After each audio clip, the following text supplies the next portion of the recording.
thank you for the invitation to be here at your workshop. It's a pleasure. So you know about me, but do you know about my organisation, the New Zealand Productivity Commission? Just very briefly, we're about 4.5 years old. The best short description is that we're a government-funded think tank, and we get asked by ministers to undertake inquiries into a variety of topics. Eric mentioned one of them, housing affordability, land for housing. I've just been looking at undertaking an inquiry into more effective social services. So this is a major piece of work. We worked on it for over a year, for 6 people in the team, sometimes 7 people. We met with hundreds of people all over the country. We did a lot of research. So these conclusions that we came up with are very considered. We published them eventually in this extremely large report, which some of you may have looked at, but I'm sure you won't have gone through it in detail. So my task today, because I believe that report has a lot to do, a lot to offer on tackling poverty, I want to tell you why. So this quadrant diagram is at the heart of what we found and helps to explain our conclusions. So it's divided into 4 groups of people. People may be in more than one quadrant, and they may move from one quadrant to another over their lifetimes. But the essential thing is that people are differentiated according to the complexity of their needs for social services and for their capacity to make decisions about which services that would suit them and be effective in treating their problems. So what we really came to conclude is that for those 2 quadrants, A and B on the left-hand side, where the complexity of the client need is lowish. So it's a straightforward need. You've got a pain, so you go along to the doctor. You want your child to go to school, so you look around the schools and you can choose a school. And we found that the social services system is really pretty good. On the whole, there's room for improvement, of course, at offering services in those 2 quadrants. And New Zealand, education is pretty good. The health service is pretty good. And we're pretty good in international statistics for such things. But if you look over at the right-hand side, now these are the people with complex needs. And again, they fall into 2 groups.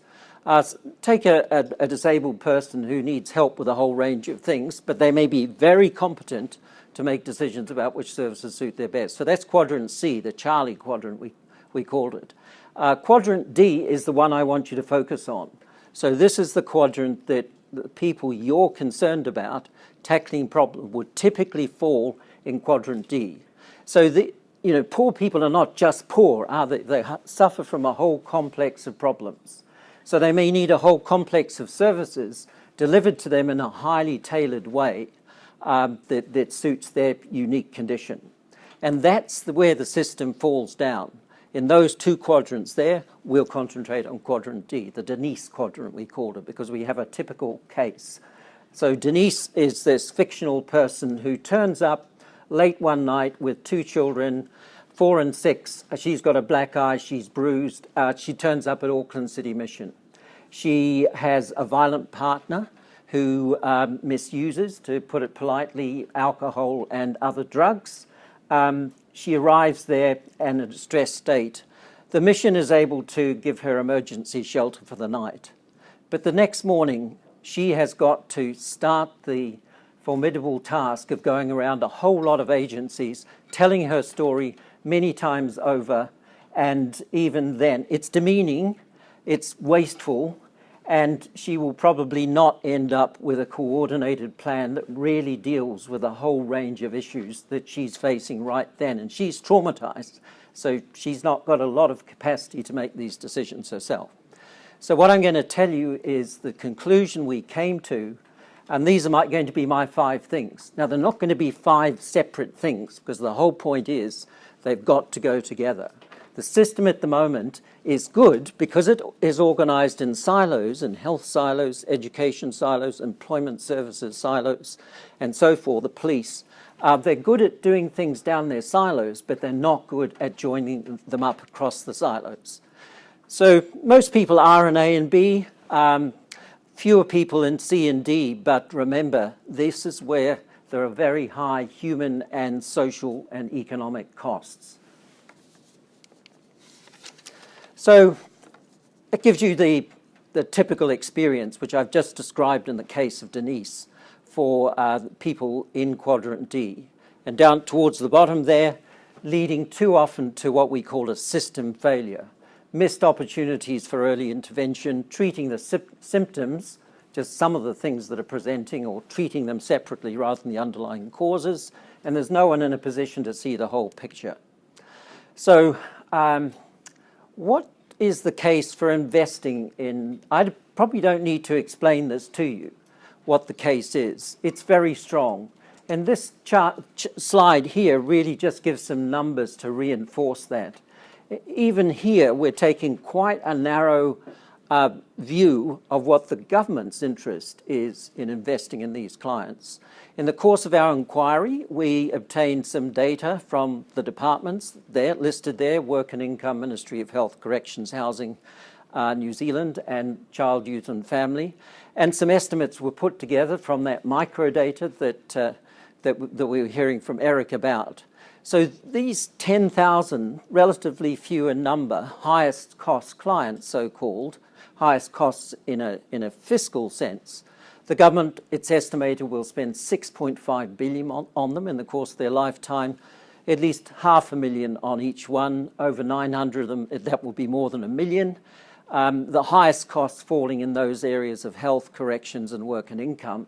And the most common conditions that giving rise to for these clients, giving rise to problems, mental illness, addiction, and disability. So the standard prescription, of course, that one has heard about for a long time for lack of coordination, for fragmentation across social services, is that the departments, the silos, should work more effectively together. And we counted, it must have been 30 or 40 integration initiatives. First one was 1920, and here we are nearly 100 years later, and we still haven't cracked this problem. And we thought, what's going on here? These attempts are difficult and fail because of a number of problems. They're top down, they go down the silos, who are reluctant to pool their budgets and relinquish control, and there are unclear boundaries about who is responsible. Everyone and no one is responsible for helping these people who have a desperate need. And the whole system, we concluded, works against effective integration, and therefore that is a design challenge to make an architecture that supports integration. So we had to go, but before I look at the solution to that, let's look at how integration often happens in practice. It comes down to the people on the front line. So this is drawn from real data, a South Auckland provider of social services to a pretty vulnerable population.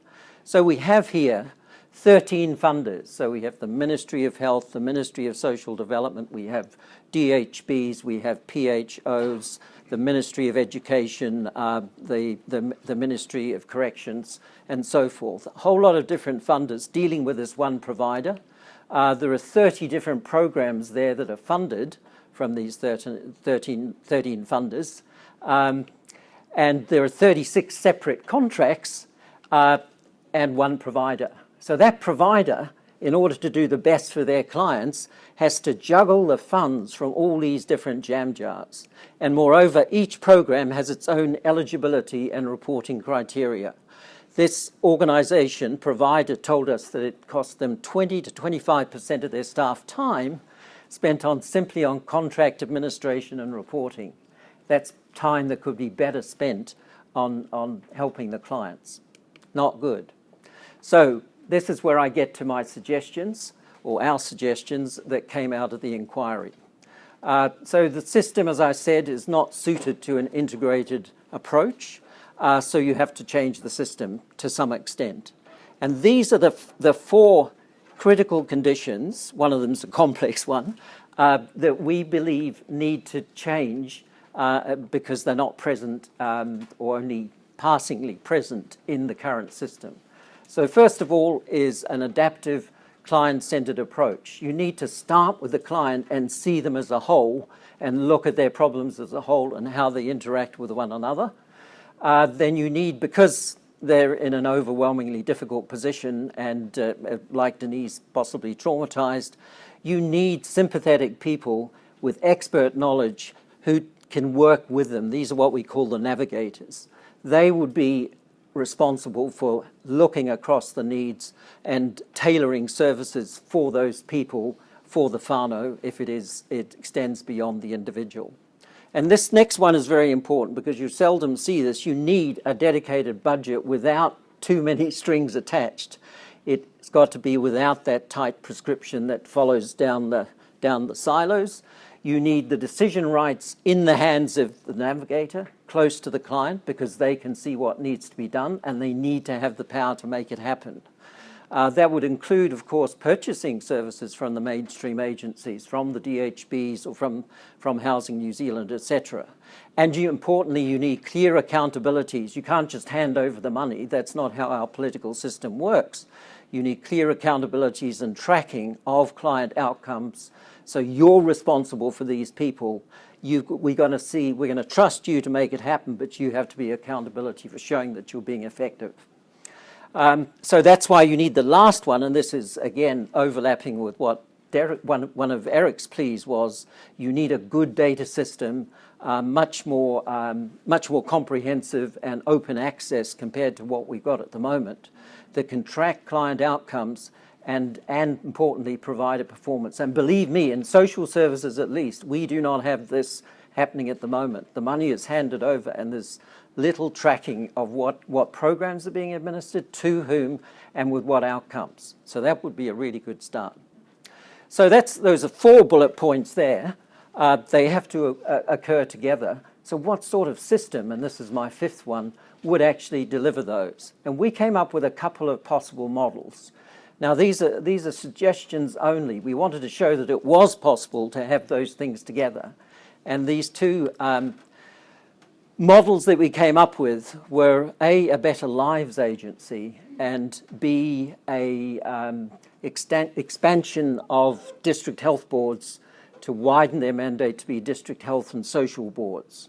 So either of these models, you would have, if you start at the bottom, well, first of all, forget the green bits. That's the system as it happens at the moment. So the budget gets split down the silos, and it goes through to eventually to the family, but in that split up way. In this case, the Better Lives Agency would have its own budget appropriation. That would go to some really well set up commissioning agencies who would have the power to give out this money and trust navigators to work directly with the family. So that's the sort of decisive change in the architecture that we think would be needed. And those things together would be different from what we've got at the moment, and we believe would be effective. So a couple of other things, since I've still got a little bit of yellow sand. There were other things that we thought across the system that need to happen. A system needs to learn. We don't know all the answers for the complex problems that are part of these difficult lives.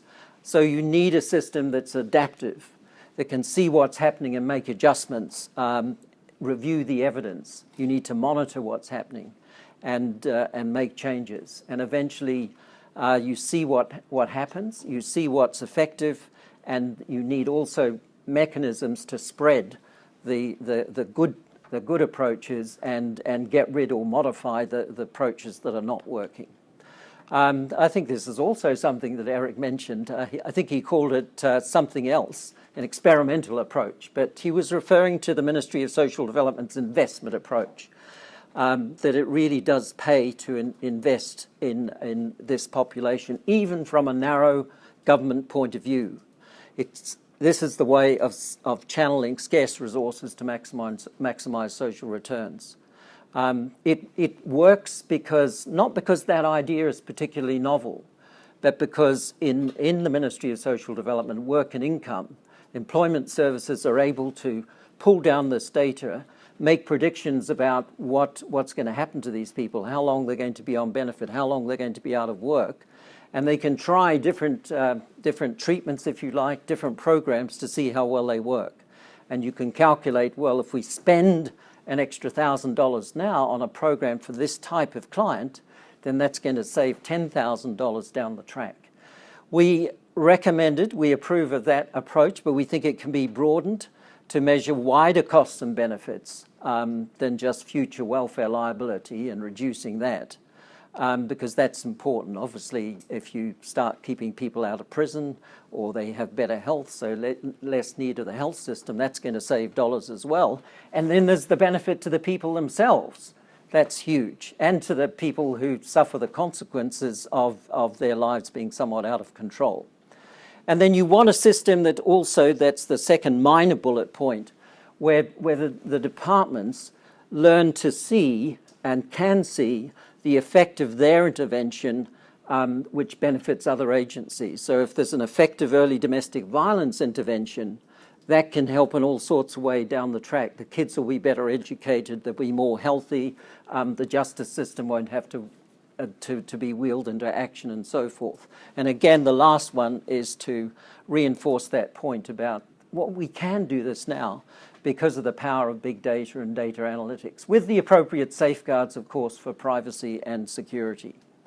So that's where I'll end. That's the cover of our report. Online, there are a number of case studies and appendices that you can see as well.